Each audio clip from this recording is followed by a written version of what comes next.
தாய் தமிழ் உறவுகளுக்கு வணக்கம். தேர்தலுக்கு பிறகு கட்சியை கலைக்கின்றார். தேர்தலுக்கு பிறகு கட்சியை கலைக்கின்றார் பிரபல நடிகர் என்ற தலைப்பில் இந்த காணொளியை நாம் காண்கிறோம். 2026 தமிழக சட்டசபை தேர்தல் சூடுபிடித்துள்ளது. இன்று மாலையுடன் பிரச்சாரம் நிறைவடைகிறது. இந்த சூழ்நிலையில் நாளை மறுநாள் தேர்தல் நடைபெறுகிறது.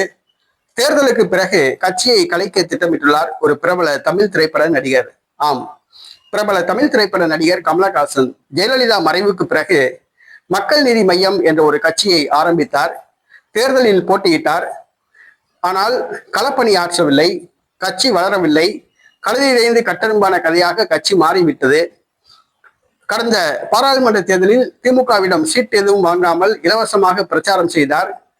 ஒரு ராஜ்யசபா பதவி நன்றி கடனாக வாங்கினார். வருகிற சட்டசபை தேர்தலில் ஒரு சீட்டு கூட போட்டியிடாமல் திமுகவுக்கு இலவசமாக பிரச்சாரம் செய்து கொண்டிருக்கிறார். இந்த சூழ்நிலையில் கமலஹாசன் கட்சியில் சேர்ந்தால் எம்எல்ஏ ஆகலாம், எம்பி ஆகலாம் என்ற கனவோடு பலர் கட்சியில் இணைந்தனர். அவர்களை கமலஹாசன் நடுத்தருவில் விட்டுவிட்டார். தற்பொழுது அவர்கள் மாற்று கட்சியில் சேர துவங்கியுள்ளனர்.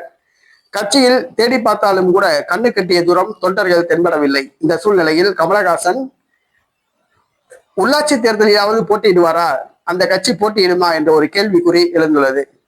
உள்ளாட்சி தேர்தலில் திமுகவிடம் சீட்டு வாங்கி கொண்டு போட்டியிட்டாலும் திமுகவினர் மக்கள் நீதி மையம் வேட்பாளர்களுக்கு வேலை பார்க்க மாட்டார்கள்.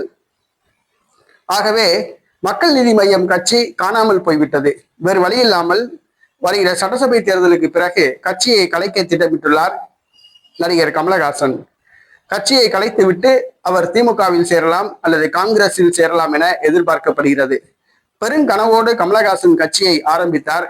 ஆனால் அரசியல் சாணக்கியம் இல்லை. தற்பொழுது கட்சியை கலைக்கும் நிலைக்கு தள்ளப்பட்டுள்ளார்.